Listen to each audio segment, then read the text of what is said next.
안녕하십니까, ESUP입니다. 이번 시간에는 국공립 위탁 심사기준 정밀 분석이라는 강의를 진행을 해볼까 합니다.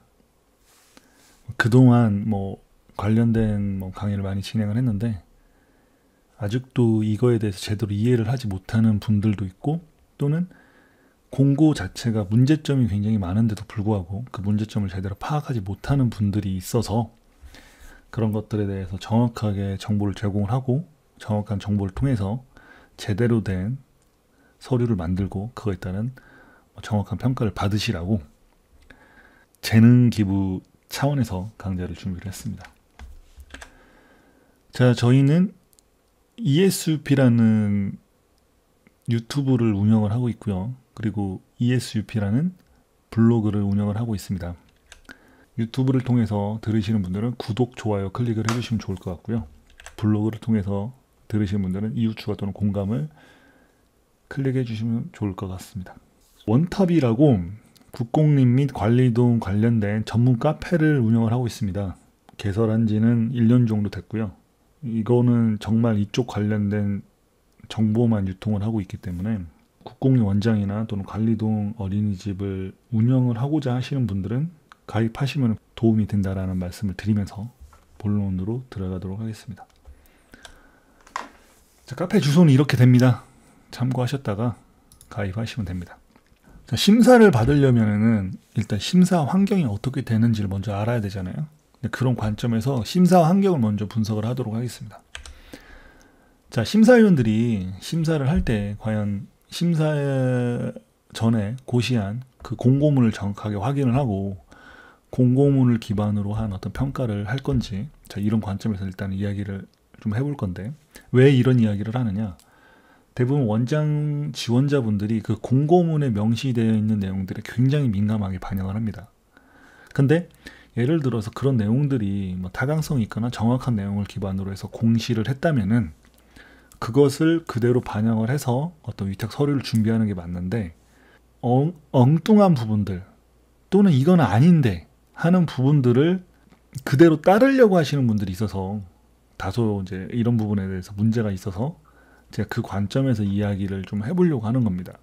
이제 뒤에 공고문이 어떤 부분에 있어서 문제가 되는지 그런 부분에 대해서 이제 그 데이터를 가지고 이야기를 할 텐데, 아무튼 심사위원들이 공고문을 정확하게 확인을 할까? 자, 이런 관점에서 한번 생각을 해봐야 될 것 같고요. 두 번째는 심사 시간. 최근에 모 지자체 그 위탁 심사 지원자 현황을 좀 보면은 어린이집 한 군데에 원장 한 명을 모집을 하는 데 있어서 지원자가 40명 정도 몰렸다고 합니다. 그 정도 인원이라고 하면은 그 이상의 시간을 배정을 해서 심사를 해야겠죠. 근데 과연 그렇게 정밀하게 심사를 하는지, 자, 그런 부분들에 대해서 우리가 한번 의구심을 한번 가져봐야 될 것 같고요. 두 번째는 심사위원에 대한 전문성. 과연 이 심사위원들이 국공립 어린이집 위탁 심사 기준표를 제대로 알고 그것들을 심사할 수 있는 방법이나 기준에 대해서 명확하게 숙지를 한 상태에서 심사를 하는지, 일단 그 사람들에 대한 전문성을 우리가 확인을 해봐야 되는데 확인할 도리는 없죠.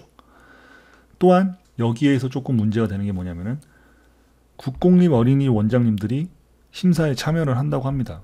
이제 많이 참여를 한다는 이야기를 제가 들었는데, 국공립 어린이집 원장 자체도 심사 대상이 되어야 될 사람들입니다. 왜냐면은 국공립 어린이집 원장을 한 번 했다고 해서 그게 10년, 20년, 30년 장기 집권을 할 수 있는 게 아니라 3년 또는 5년에 한 번씩 재위탁을 받거나 다시 심사를 받아서 입찰을 다시 받아야 돼요. 위탁체 심사를.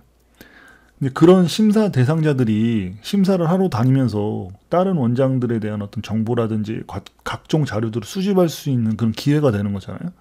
어떻게 보면 심사에 있어서 불공정 또는 투명성, 공정성, 평등 이런 부분에 대해서 문제가 될 수가 있기 때문에 제 관점에서는 국공립 어린이집 원장님들은 심사를 하러 다니면 안 된다. 심사위원회에 포함돼서는 안 된다고 저는 개인적으로 생각을 하는데, 자, 여러분들은 그거에 대해서 어떻게 생각하시는지 한번 생각을 한번 해보시면 좋을 것 같고요. 두 번째는 심사 방법 및 기준 공개. 보육사업 안내 매뉴얼에 보면은 심사 기준하고 방법에 대해서 정확하게 명시를 하라고 되어 있습니다. 정확하게 명시를 하는 공고문도 있는가 반면에 정확하게 명시를 하지 않는 경우도 있고, 또는 명시를 하더라도 그 공고문에 명시한 어떤 방법과 기준이 문제가 있는 경우가 굉장히 많습니다. 문제 있는 경우가 솔직히 말씀드리면 80%가 넘어요. 자, 그 부분에 대해서 한번 생각을 한번 해봐야 된다는 겁니다. 마지막은 심사 결과에 대한 공개. 내가 몇 점을 맞아서 어떤 부분에 대해서 마이너스가 돼가지고 떨어졌는지 탈락됐는지 이 부분에 대해서 알아야 되는데 공개를 안 하게 되면 모르죠. 내가 왜 떨어졌는지를 알 수가 없어요. 자, 이게 과연 투명성이 있는지, 합격한 사람은 나보다 어떤 부분에 대해서 더 점수를 받아서 합격했는지, 자, 이런 부분에 대해서 일단은 공개를 해야지 그 투명성이 좀 확보가 될 텐데 이런 부분에 대해서 공개를 하지 않기 때문에 과연 그게 맞는 것인지. 보육사업 안내에도 보면은 공개를 하라고 돼 있습니다. 심사 결과에 대해서 공개를 해라. 근데 대부분 누가 합격했는지 누가 됐는지 그 된 사람에 대한 이름만 공개를 하잖아요. 어떤 경우에는 그 이름 자체도 이제 중간에 이제 모자이크 처리를 하는 경우도 있고 뭐 성만 공개를 하는 경우도 있는데 공개를 하라고 되어 있기 때문에 공개를 해야 하는 게 맞지 않냐, 뭐 개인적으로 생각을 합니다. 자, 이런 심사 환경에 대해서 일단 확인을 하고 이런 것들을 적절하게 대응할 수 있는 심사 서류라든지 또는 대응 방법을 갖고 심사에 임해야 되지 않는가라는 관점에서 한번 이런 이야기를 좀 해봤고요. 이거는 어떤 한 지자체에서 고시한 공고문에 있는 내용을 그대로 제가 갖고 온 겁니다. 자, 여기에 보면은 PPT라는 게 있습니다. 일단은 PPT라는 용어를 쓰지는 않고 보육사업 안내책자에는 소견 발표라는 용어를 씁니다. 근데 여기는 이제 PPT라고 하고 많은 분들이 PPT, 그리고 원장님 선생님들도 PPT 하니까는 그냥 저도 PPT라고 하겠습니다. 자, 일단은 그놈의 PPT, PPT를 어린이집 운영계획서, 운영체 대표및 원장이 점수 이런 순서대로 작성을 해서 갖고 오라고 이렇게 명시가 되어 있습니다. 당구장 표시되어 있고요. 어떻게 보면은 뭐 문제가 없을 수가 있죠. 그냥 이렇게 평가를 하는구나 할 수는 있는데 이 순서는 일단 국공립 어린이집 위탁심사 기준표에 있는 심사 항목들입니다. 그런데 이거를 구체적으로 뜯어보면 이게 문제가 있습니다. 왜냐면은 이걸 가지고 원래 소견 발표라는 평가를 하는 게 아닙니다. 자, 그 뒤에 이제 이야기를 할 텐데, 자, 운영체의 재정 능력 순으로 작성 이렇게 되어 있는데 운영체의 재정 능력에 대해서 일단 내가 발표를 한다고 생각하면은 이 부분은 내 재산에 대한 이야기를 하는 겁니다. 뭐 예를 들어서 나 아파트 몇 채 있고 국민은행에 돈 얼마 있고 농협에 돈 얼마 있다. 그리고 뭐 집 담보대출로 얼마 받았다. 이런 이야기를 심사 환경에서 이야기를 한다. 이게 맞다고 생각하십니까? 아니죠. 심사위원들 모셔다 놓고 내 재산 이야기할 일이 있습니까? 이건 아니라는 거. 이건 원래는 비공개적으로 심사를 해야 되는 부분이에요. 왜냐하면 내 재산이나 이런 것들은 민감한 부분이기 때문에. 거기 대부분 다 지역 인사라든지 지역에 있는 어린이집 원장이라든지 보육 관련된 사람들 종사자들 오는데 거기서 내 재산을 다 오픈할 필요는 없는 거잖아요.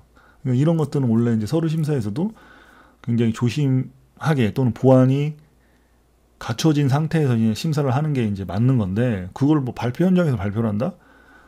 맞지 않다라는 거죠. 상식적으로 생각을 하면은. 자, 그리고 또 한 가지 뭐 더 예를 들어서 말씀을 드리면은 운영체의 대표 및 원장의 점수 이 부분 같은 경우 뭐 평가 인증을 받았다라든지 또는 원장님에 대한 어떤 보육이라든지 원장 경력이 얼만큼 되는지 뭐 이런 이야기를 하는 건데 나 평가 인증 몇 회 받았고 나 어린이 운영 경력 몇 년 됐고 뭐 이런 이야기를 그 현장에서 할 필요는 없잖아요. 이건 어차피 정량적인 평가를 해서 예를 들어 뭐 10년 이상이면 10점 뭐 이런 식으로 다 점수 체크가 되어 있는 부분이기 때문에 발표 현장에서 할 이야기는 아니다라는 겁니다. 그러니까 이거는 공고문 자체도 잘못됐고 이대로 만들 필요도 없어요. 자, 공고문에 이렇게 되어 있기 때문에 이렇게 해야 된다고 생각하시는 분들이 대부분인데 상식적으로 생각을 하면 이게 맞지 않죠. 제가 그거에 대한 이제 구체적인 예시를 제가 말씀을 드린 거고요. 심사라는 거는 자기가 유리한 쪽으로 또는 이 부분이 잘못되어 있다고 하면 자신이 생각하는 부분에 있어서 또는 뭐 이거에 대한 정확한 매뉴얼이라는 방법론을 가지고 그거에 맞게끔 바꾸면 돼요. 그래서 자기가 심사를 더 잘 받을 수 있게끔 그리고 심사위원들이 과연 이 공고문을 얼마나 보고 오겠습니까? 자, 그런 관점에서 일단 한번 봐야 될 것 같고요. 인간과 동물이 가장 큰 차이는 인간은 생각을 할 수 있다는 겁니다. 두뇌가 굉장히 발전되어 있다는 거예요. 그러니까 생각을 해보시면 딱 답이 나오잖아. 이건 아니라라는 거. 자, 왜 이걸 굳이 아니라고 그렇게 말을 하냐. 그거에 대한 이제 데이터를 가지고 제가 증명을 해드리도록 하겠습니다. 똑같은 공고문에 부침 2번이 있습니다. 이건 똑같은 지자체에서 고시한 공고문에 있는 내용입니다. 자, 거기 보시면 국공립 어린이집 위탁제 공통심사 기준표라고 해서 부침 2번이라고 해서 이렇게 같이 첨부를 했습니다.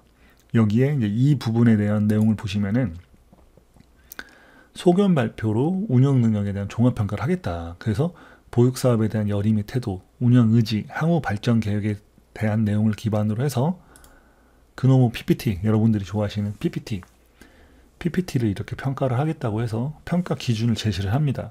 즉, PPT는 이런 내용을 기반으로 해서 작성을 하는 겁니다.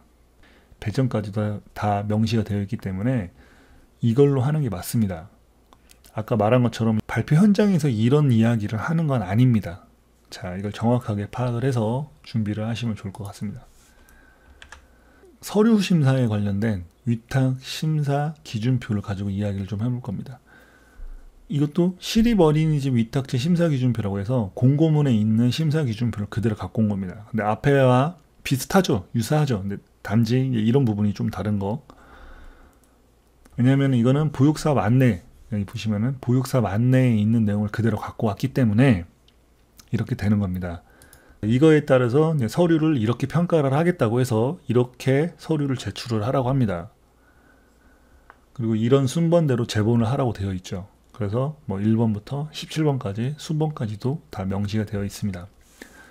모르는 사람이 보면은 심사를 굉장히 정밀하고 체계적으로 하는구나 이렇게 생각할 수 있어요. 근데 이 내용을 구체적으로 뜯어보면은 이 공고문 자체가 얼마나 엉터리인지 또는 문제가 많은지 그것을 쉽게 파악할 수가 있습니다. 좀 확대해서요. 구체적이고 디테일하게 제가 한번 이 문제점을 지적을 해보도록 하겠습니다. 자, 어린이집 운영 계획에 대한 평가가 있습니다. 이거는 총 100점 중에 40점이라는 포지션이 배정되어 있고요. 보육사업 계획 그리고 어린이집 운영 및 관리에 관한 계획 및 평가 계획, 예산의 적정성 이 세 가지 관점에서 평가를 한다고 되어 있습니다. 그 각각 파트별로 20점, 10점, 10점 이렇게 배정이 되어 있습니다. 그래서 토탈 40점입니다.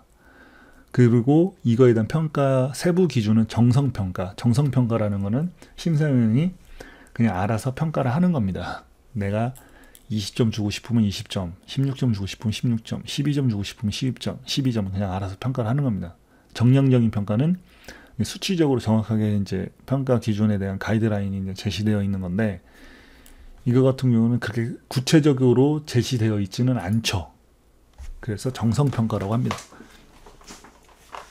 자, 그러면은 그거에 대한 제출 서류 중에서 과연 운영계획서는 어디에 있는지 한번 찾아봅시다. 일반적으로 운영계획서 1번이라고 되어 있기 때문에 1번에 오는 게 맞는데 1번에 안 있고 11번에 와 있습니다. 끝에 있죠. 그리고 이제 그 안에 있는 세부적인 내용을 보면은 자기들이 고시한 공고문에 있는 순번과 맞지 않다라는 걸 우리가 확인을 할 수가 있죠. 자, 이걸 각각 평가를 해서 토탈에서 40점인데 이걸 각각 평가를 어떻게 할 건지 일단은 세부적인 내용은 맞지는 않습니다. 그렇다고 칩시다. 그래도 어린이집 운영 계획 찾을 수는 있죠. 쉽게 찾을 수는 있잖아요. 이렇게 명칭이 되어 있으니까 11번에 큰 타이틀은 찾을 수가 있다는 거. 두 번째는 운영자의 대표 및 원장의 전문성. 자, 이 부분은 어디에 있는지 찾아보도록 하겠습니다. 똑같은 명칭으로 되어 있는 항목은 없습니다. 세부 항목으로 갔을 때 평가 인증에 대한 참여 여부. 자, 여기에 있습니다. 평가 인증 같은 경우는 참여를 했을 경우에 10점. 이건 정량 평가라고 해서 통과했을 경우에 10점. 뭐 참여 중 7점 이렇게 정확하게 병시가 되어 있죠. 한 번이라도 통과가 됐다면은 10점을 받는 겁니다. 그런데 여기 보시면 4번에 있는데 다른 자격증들과 합쳐져서 평가 인증에 대한 참여 여부 이렇게 되어 있습니다.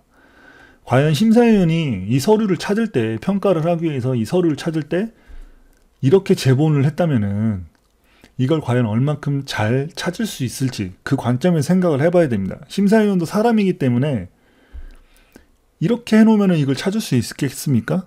물론 찾는 사람도 있겠죠. 근데 과연 그 사람이 얼마나 이걸 잘 찾을까? 자, 그 관점에서 한번 생각을 해보시면 될 것 같고요. 자, 두 번째는 보육 등 아동복지 업무 경력. 근데 어디에 있을까요?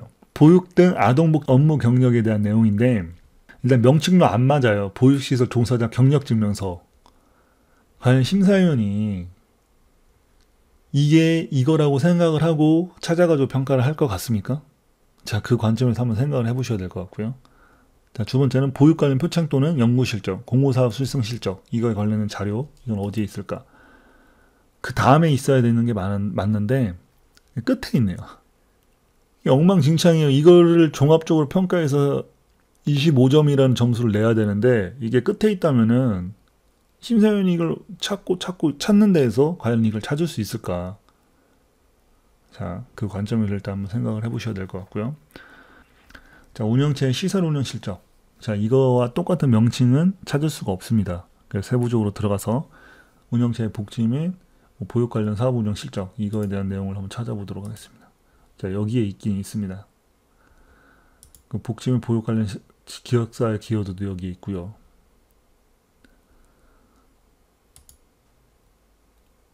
운영체에 대한 공식력. 자, 이런 내용은 찾을 수가 없어서 세부적으로 가서 도덕적, 법적 공식력, 이거에 관련된 뭐 서류가 어떻게 있는지, 이거 똑같은 명칭은 찾을 수는 없어요. 근데 여기 보시면은 뭐 지도 점검 관련된 행정처분이라는 내용이 있기 때문에 대충 이 내용이 이 내용이겠구나 추론을 할 수가 있습니다. 자, 추론하는 관점에서는 이게 이거라고 합시다. 자, 이렇게 연결이 되죠.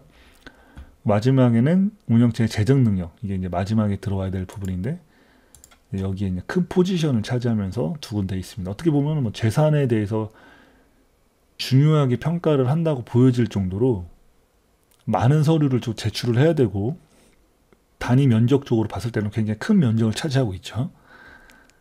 그리고 이거에 대한 점수에 대한 배점은 5점이라고 되어 있습니다. 여기 뭐 이렇게 구체적인 평가 방법에 대해서 명시가 되어 있죠. 자, 여러분들이 딱 보세요. 과연 심사위원들이 이거를 이렇게 따라가서 제대로 심사를 할 수 있을지. 용어와 명칭도 다 다른데 심사는 이렇게 하겠다고 해놓고 그 서류에 대한 심사 기준이 되는 제출 서류는 이 명칭들이 다 다릅니다. 몇 개, 한 3, 4개 정도만 맞고요. 그리고 이 보시면은 심사하고 전혀 관련 없는 내용도 앞에 이렇게 제출을 하라고 되어 있습니다. 자, 두 번째는 앞단에는 이제 문제가 많은 그 심사 체계라고 하면은 두 번째는 좀 잘 되어 있는 또는 그나마 매우 잘 되어 있는 사례를 가지고 이야기를 해보도록 하겠습니다. 똑같은 거예요. 공고문에 고시되어 있는 심사기준표와 그리고 제출 자료를 이렇게 하라고 되어 있는 가이드라인, 그거를 그대로 제가 캡처해서 갖고 온 겁니다. 자, 여기도 똑같이 되어 있죠. 왜냐하면 이거는 국공립 원인이집 위탁심사기준표라고 해서 보육사업 안내책자에 있기 때문에 그 내용을 기반으로 해서 평가를 하기 때문에 그 내용을 그대로 갖고 온 겁니다. 공고문에도 그대로 고시를 한 거고요. 자, 그거에 따른 서류를 이렇게 제출을 하라고 명시를 한 겁니다. 자, 어린 운영계획서 2번에 있습니다. 물론 이제 1번에 있으면 좋은데 1번은 기본사항이라고 해서 위탁체 또 기차적으로 필요한 서류들이 있잖아요. 뭐 신원을 확인할 수도 있고 뭐 법인 단체도 이렇게 들어올 수도 있고 하니까는 그 사람들과 이제 구분할 수 있는 서류, 그걸 이제 기본사항이라는 목차를 만들어서 별도로 뺐습니다. 여기는.